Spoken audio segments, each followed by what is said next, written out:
Hello everyone, good morning.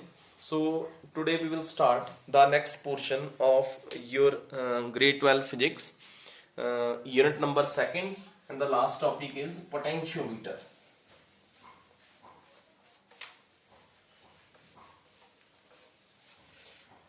So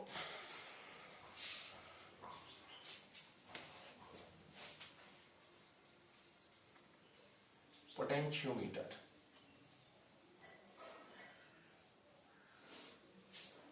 It's your 5 marks question. So potentiometer. A potentiometer is used to compare the EMF of two cell or to measure the internal resistance of a cell. It is used to compare the EMF of two cell or to find internal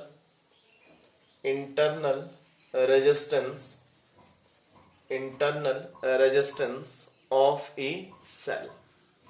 तो ये potentiometer का use है, या तो आप किन्हीं दो cell का ईएमएफ कंपेयर करेंगे या इंटरनल रेजिस्टेंस, किसी भी सेल का इंटरनल रेजिस्टेंस फाइंड आउट कर सकते हैं पोटेंशियोमीटर के अकॉर्डिंग.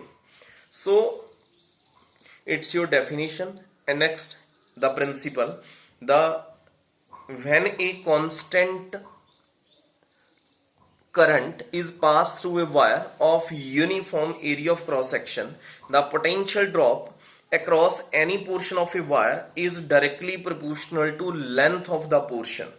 क्या बोल रहा हूं कि इसका जो प्रिंसिपल है, अगर आप करंट जो है at constant current is pass through a wire of uniform cross section, ये कोई वायर है, इस वायर में करंट आई फ्लो कर रहा है, एरिया ऑफ क्रॉस सेक्शन जो है वो कैसा है, इसमें यूनिफॉर्म.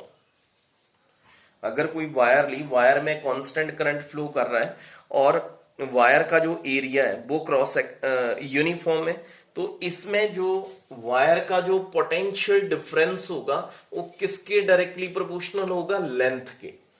मीन अगर किसी भी कंडक्टर की जो वायर है उसका जितनी ज्यादा उसकी लेंथ रहेगी उतना ज्यादा उसमें पोटेंशियल डिफरेंस. अगर किसी भी कंडक्टर की लेंथ को इंक्रीज करेंगे तो पोटेंशियल डिफरेंस भी बढ़ेगा, अगर लेंथ को डिक्रीज करेंगे तो पोटेंशियल डिफरेंस भी क्या करेगा, डिक्रीज करेगा. तो करंट क्या रहेगा, इसमें कांस्टेंट रहेगा. एरिया ऑफ क्रॉस सेक्शन भी क्या होना चाहिए, यूनिफॉर्म होना चाहिए. तो इसमें आप इसको फाइंड आउट कर सकते हैं, जैसे according to Ohm's law V is directly proportional to I. Again V is equal to R I. अब आपने फर्स्ट चैप्टर में रेजिस्टिविटी पढ़ा हुआ है, R is equal to rho into L upon A. Now put the value here, V is equal to rho into L upon A into किसके equal आ गया, I. अब जैसे ही हमने इसकी वैल्यू पुट करी तो मैं क्या बोल रहा हूं कि जो करंट है वो क्या है, कांस्टेंट है. Mean V is equal to constant multiply by L. Constant क्या क्या हो गए, resistivity, area, current and resistivity. Area of cross section uniform है, करंट क्या है इसमें, कांस्टेंट है. अगर मैं कांस्टेंट को हटाऊंगा it mean it is directly proportional to L. Potential drop या potential difference is directly proportional to length of the conductor.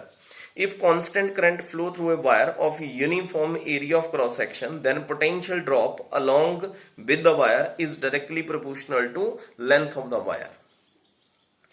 ये तो आ गया आपका पहले डेफिनेशन में आपने यूज करना है कि it is use to compare the EMF of two cell और to find the internal resistance of a cell. Next आ गया आपका प्रिंसिपल में क्या बोल रहे हैं कि when constant current flow through the wire of uniform area of cross section, the potential drop across any cross section of the wire is directly proportional to length of the wire. अब इसके बीच में आपने construction करना है कि जो potentiometer है वो कैसा है, सिमिलर टू बीटस्टोन ब्रिज। बीटस्टोन ब्रिज के ऊपर या स्लाइड वायर ब्रिज के ऊपर एक सिंगल वायर लगा था जिसकी लेंथ थी 100 सेंटीमीटर, और जो पोटेंशियोमीटर होगा उसमें 4 वायर्स लगी होंगी, each wires has 100 centimetre. So potentiometer consists of a number of segments of wire of uniform area of cross section stretched over a wooden board between two thick copper strip. Each segment of the wire is 100 centimeter.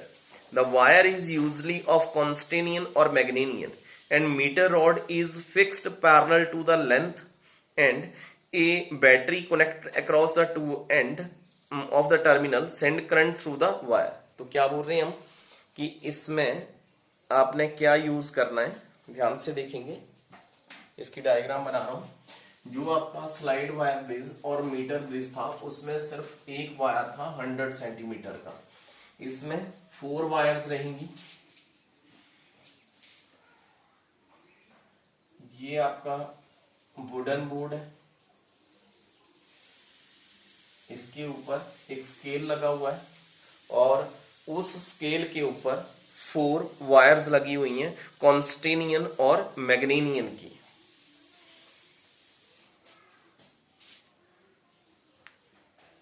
एक wire यहां पे है 100 centimetre, 200 centimetre, 300 centimetre, 400 centimetre,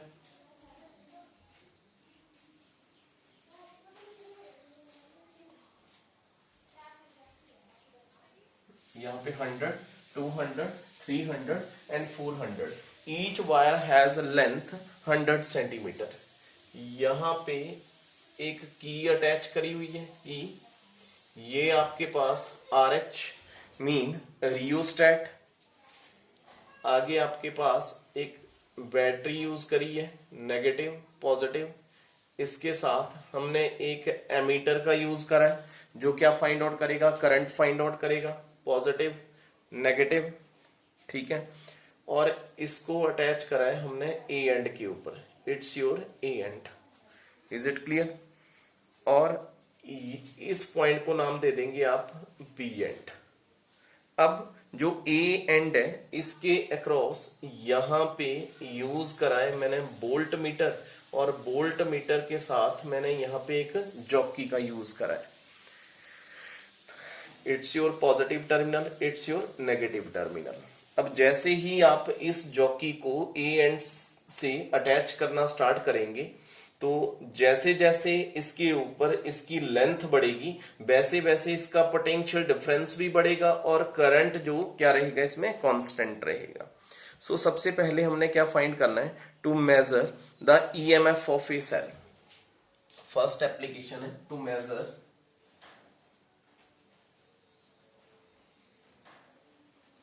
EMF of a cell. तो definition में read करा हमने, to compare the EMF of two cell और to find the internal resistance of a cell. तो यहाँ पे जहां पे हमने वोल्ट मीटर का यूज करा है वहां पे मैं एक सेल का यूज कर दूंगा, यहाँ पे एक सेल का यूज करा और साथ में मैंने यहाँ पे एक गैल्वेनोमीटर का यूज कर दिया जब आपने क्या फाइंड आउट करना है, EMF of a cell find out करना है।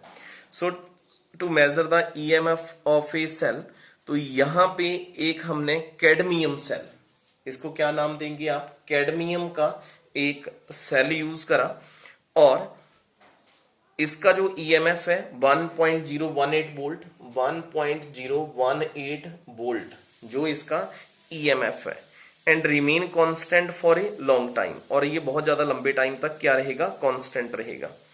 अब जब जैसे ही जॉकी को हम ए एंड के ऊपर पुट करेंगे तो जैसे जैसे इसका लेंथ बढ़ता जाएगा वैसे वैसे आपका पोटेंशियल डिफरेंस जो है वो भी बढ़ेगा। तो आपने एक फॉर्मूला रीड करा है, electric potential gradient, first unit में E is equal to minus dB upon dr। जो आपके पास ये इलेक्ट्रिक पोटेंशियल ग्रेडियंट जो आ रहा है इसमें आपने एक चीज याद रखनी है कि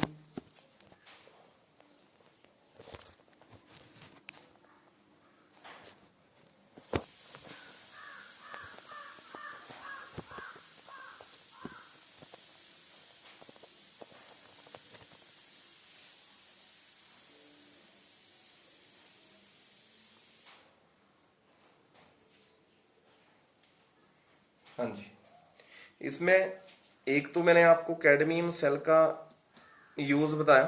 तो यहाँ पे जो कैडमियम सेल है, नेगेटिव साइन इन ग्रेडियंट निकालेंगे और यहाँ पे आर की जगह आप एल लेंथ का यूज करेंगे। तो dB अपॉन dl, इसका पोटेंशियल कितना है 1.018, ये इसका पोटेंशियल है। और सपोज जैसे ये 100, ये 200, और सपोज यहां जैसे कोई रीडिंग आ रहा है, सपोज इट इज 203.6 सेंटीमीटर के ऊपर आ रहा है। अगर आप इसको सॉल्व करेंगे then it is equal to 5 into 10⁻³ अगर आपने इसको सॉल्व करा तो -3 वोल्ट पर सेंटीमीटर। तो ये आ गया आपका ईएमएफ ऑफ ए सेल। जो कैडमियम सेल है उसकी वोल्टेज हमने कांस्टेंट रख दी। जो नीचे वैल्यू लिखी हुई है 203, इसको आप जो मर्जी लिख सकते हैं जहां पे आपका डिफ्लेक्शन शो कर रहा है। तो अगर आपने यहां से E का वैल्यू फाइंड करना है, E is equal to L multiply by dB upon dl कर सकते हैं। तो L का जो वैल्यू आ रहा है आपके पास means E is equal to L multiply by 5 into 10⁻³ के इक्वल। तो ये किस में निकल जाएगा, ईएमएफ निकाल रहे हैं, it mean it is in volt. तो ये आ गया आपकी first to measure the EMF of a two cell. आगे हमने कंपेयर करना है to compare EMF of the two cell. अब ध्यान से देखेंगे,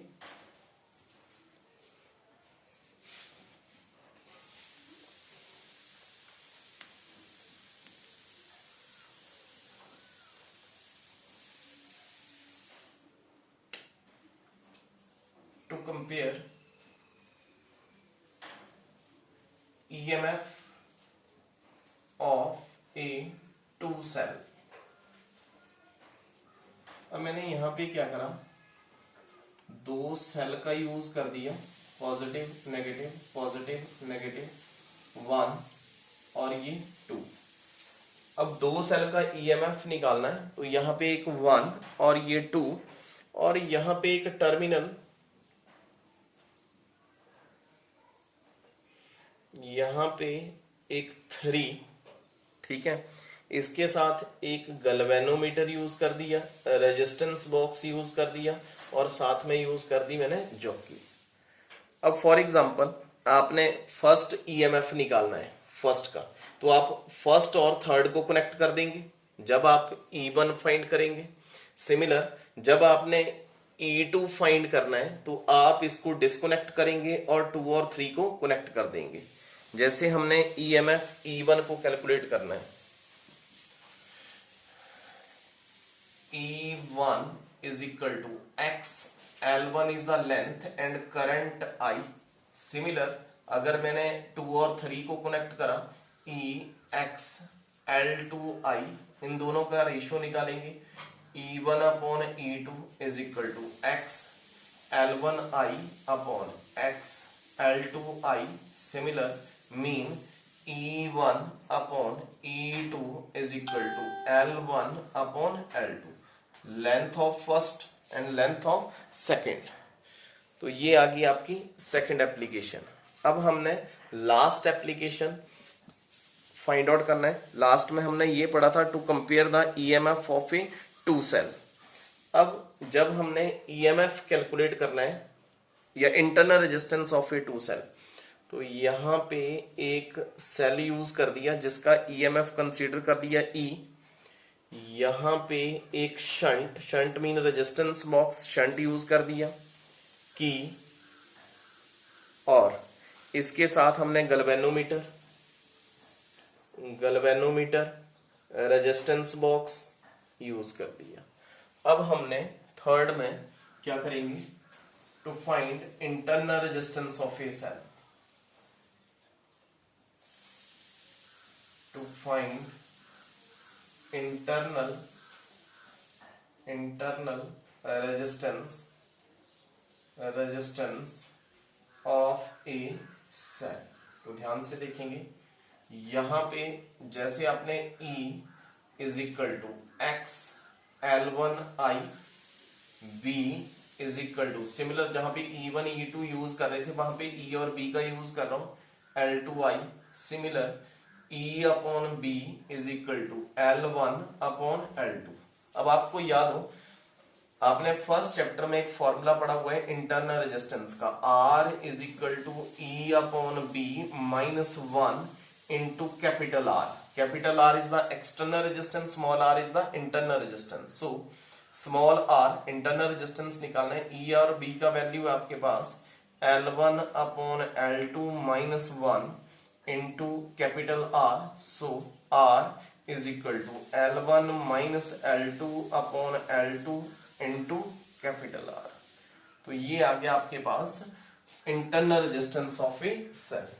सो आपका जो करंट इलेक्ट्रिसिटी वाला चैप्टर है वो अब कंप्लीट है। 4 टॉपिक रीड करे हमने, इसमें कौन कौन सा, Kirchhoff's law, first law, second law, Wheatstone bridge, slide wire bridge and its application and potentiometer and its application. अब जब हम नेक्स्ट वीडियो की बात करेंगे, नेक्स्ट लेक्चर में हमने जितने भी ये 4 टॉपिक पढ़े उन चारों के ऊपर हम न्यूमेरिकल पोर्शन करेंगे। सो आपने ट्राई करना है कि कौन कौन सा टॉपिक है जिसमें आपको कंफ्यूजन है, वो आप एक मैसेज कर देंगे कि इसमें हमारे को कंफ्यूजन है एक बार से, फिर हम उसको रिपीट कर लेंगे। So thank you.